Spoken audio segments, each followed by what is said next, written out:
ঠিক আছে জবা, বৌদিমণিকে যেন বলিস নি। তা না হলে আমাদেরকে মারবে।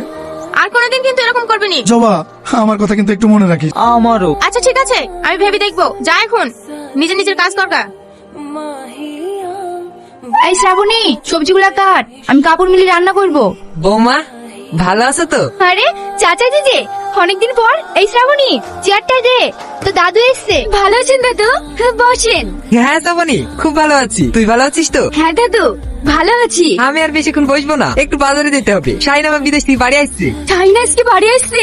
দেখি তো বৌমা, শাহিনের কথা শুনি অমনি আমার মুখটা লজ্জা রাঙা হয়ে গেল। ওদের 4 হাত এক করতে পারলে আমি বাঁচি রে মা। দাদু, আপনি যে কি বলেন না।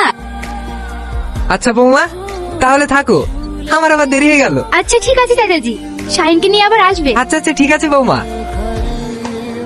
কি দাদু, সকাল সকাল বাজারে? আরে ওদিকে কোথায় যাচ্ছেন? মাছ কি নেবেন না?